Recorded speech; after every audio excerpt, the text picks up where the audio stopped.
Hello. Today is Friday, November 21st. I'm Cindy Allen. I am CEO of Trade Force Multiplier, a global trade consultancy services. Welcome to Simply Trade Cindy's version, where I base an international trade update on a Taylor Swift song. This podcast is also brought to you in association with the Global Training Center. Today's song is Everything Has Changed, and we'll get to the reason for that in a moment. But first, what has happened in international trade this week? It's been a little bit of a busy week, although no major trade announcements. The biggest thing that happened, I think, is that the administration announced that 40% on food from Brazil has now been added to Annex 2, which means that that is no longer required to be paid. Well, food, there's been a little bit more expanded food products, mostly from Central and South America. And depending on what side of the aisle you sit on, if you're on the administration side, you're saying that this is a sign that these tariffs are working, that it's forcing trade deals to be made, and that as a result of that, they can alleviate some of the tariff payments and pressures. If you're on the other side of the aisle, you're saying there's a recognition that costs have gone up and that inflationary conditions exist and that this has had a negative effect on the consumers in the United States and a need to lower prices in the United States. So whatever side you're on, the end result is lower food prices just in time for the holidays. So I think that's a win for everyone. CBP also has announced a major expansion of the Air Cargo Advanced Screening, or the ACAS data. This is not unexpected. ACAS data submissions have been changed over the years. However, there's expected to be a big data flow impact on this. This is going to have additional costs. It's expected to have an impact of over $100 million based on some estimates in the Air Forwarding Association as well as in the Air Carrier Association. This will require additional consignee information, specifically contact information. Phone and email addresses are going to be required for consignees.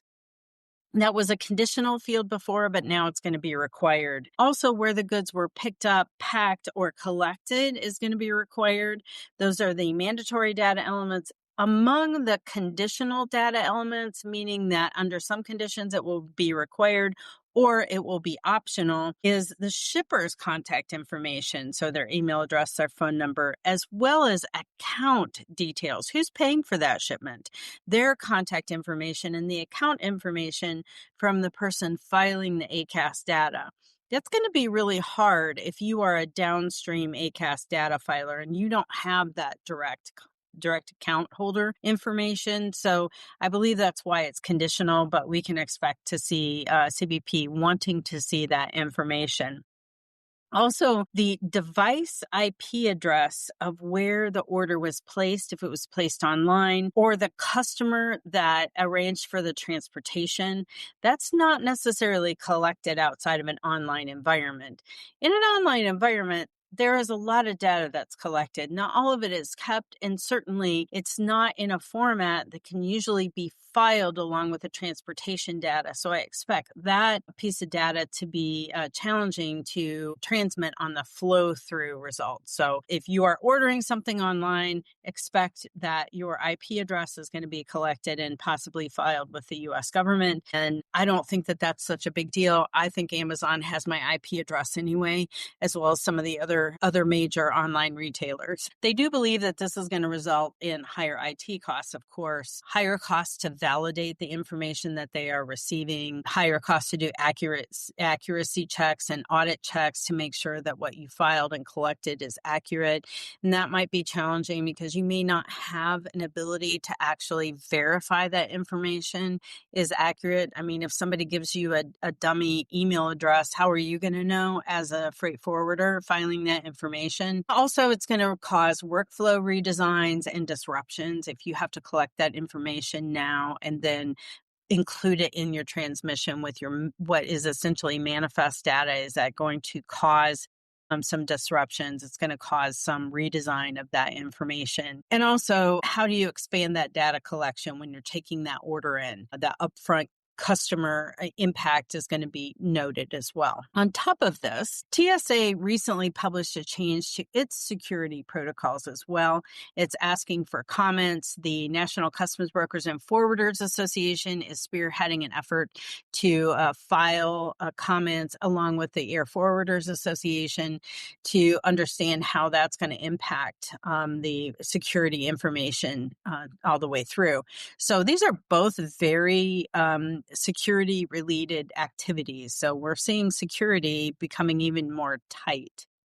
As well, TPAT is now open to 3PLs in a pilot environment, also security related focus. But the 3PLs have been clamoring, not necessarily clamoring, but they have been requesting to participate in this. And really, it's a link in the supply chain that CBP had no visibility to. So all of those security related activities, if you are interested, there is a Federal Register notice out that you can check to see if you want to participate. Reuters News is also reporting that the semiconductor Section 232 may be delayed, and it's likely to avoid angering China right now when we're in the middle of those discussions with them, trying to move forward trade agreements with China that benefit the U.S. And although this is not an official announcement, there is a lot of chatter in D.C. about semiconductors being delayed. This is on top of the pharmaceutical Section 232 not being announced formally or yet put in place. The investigation has concluded, but we've seen a rash of announcements from pharmaceutical companies that have made trade deals directly with the administration to avoid those Section 232 duties on pharmaceuticals. And we haven't seen that rolled out yet. So it'll be interesting to see how these Section 232 investigations continue forward, and if the industries that are going to be impacted have an ability to influence the timing and the amount of Section 232s going forward. As well, I have listened or read about a House Small Business Committee that was actually held in the last few days.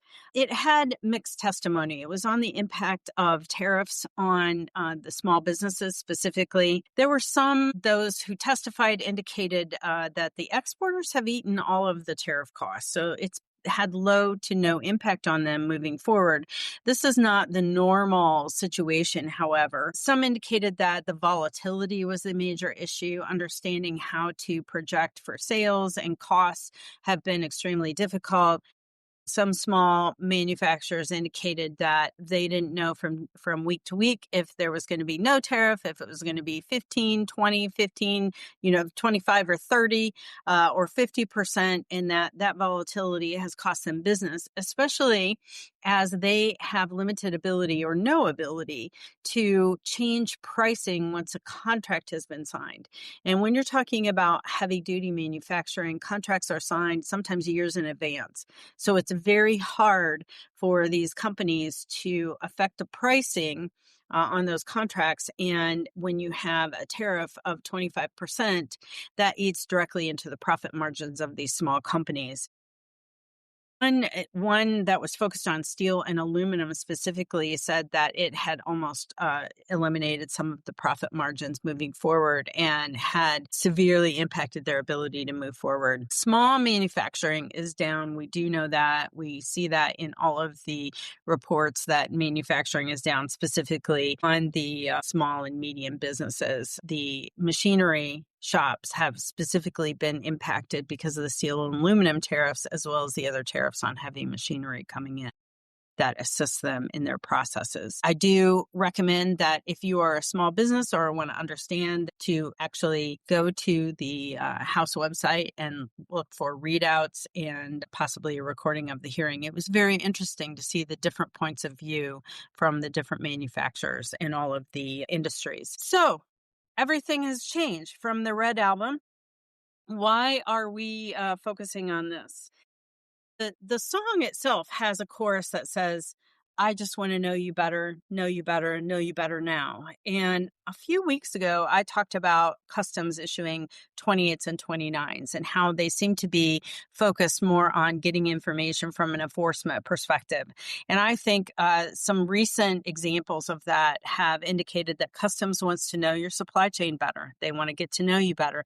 They have the information, they have the systems to do that. I think this is particularly interesting when you look at a new video from CBP that was recently published. I saw it on LinkedIn. I'm sure it's out there in all different kinds of forms, but it is the Executive Assistant Commissioners from the Office of Field Operations, Diane Sabatino, and the Office of Trade, Susan Thomas. And they are focused on ensuring that trade is lawful and that they are focused on eliminating fraud and evasion of duties, specifically some of the trade remedy duties that are out. And I think this just underscores the entire focus that CBP has now. They have renewed their focus and even come out even more clear that their mission is to identify areas of concern, specifically those trade remedy actions. And they are working to ensure that they have the tools necessary to do that.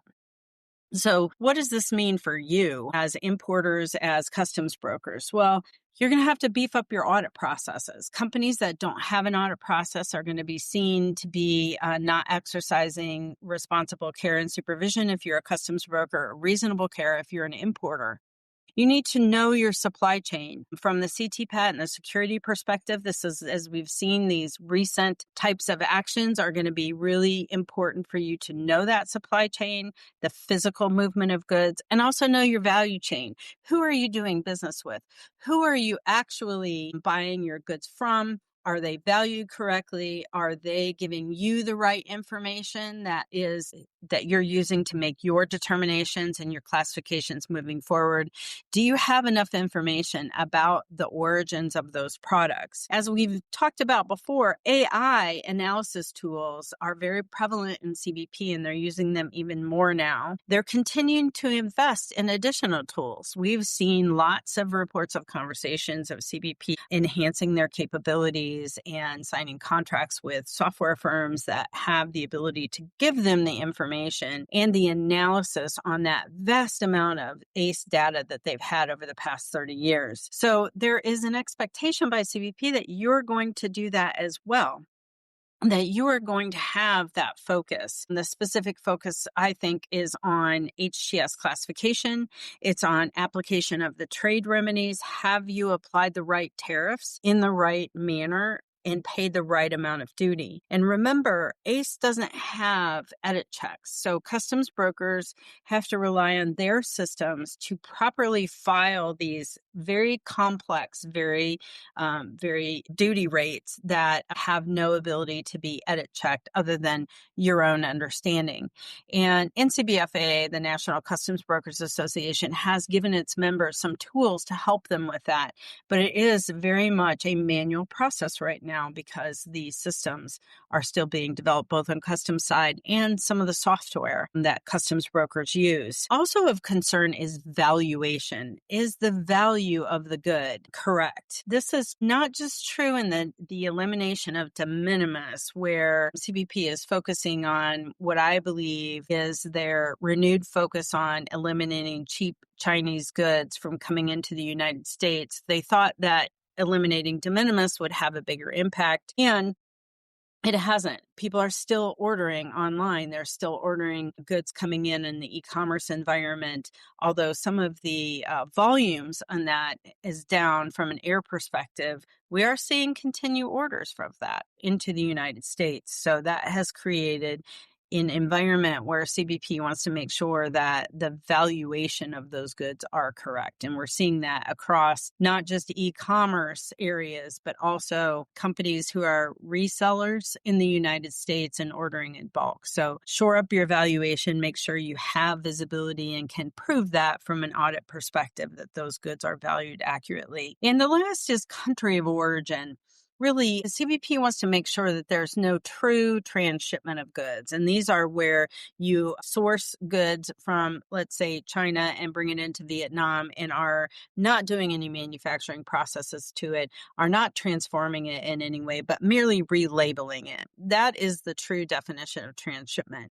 CBP wants to make sure that there are no instances of that in the supply chain. To do that, they have to ask some pretty pointed questions and ask for manufacturing records going back for the country of origin that you've determined. So if you're a compliant importer, you want to make sure that you have that information available to submit to CBP if there is a request, and that you're doing your due diligence upfront and exercising that reasonable care in making sure that those country of origin processes are moving forward. Also, very, very concerning is the component level tariffs. We have to know what the component level country of origin and valuation are.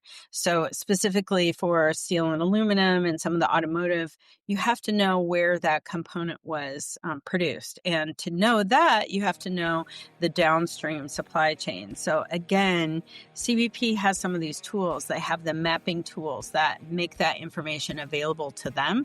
So they want to make sure that you have the available opportunity to do that. So just know there is a renewed focus at CBP on this, and they just want to know you better. For those of you listening in the United States, I want to wish everyone a happy Thanksgiving. I hope it is surrounded by family and friends and that you have full bellies at the end of the day. And with that, we'll talk to you next week.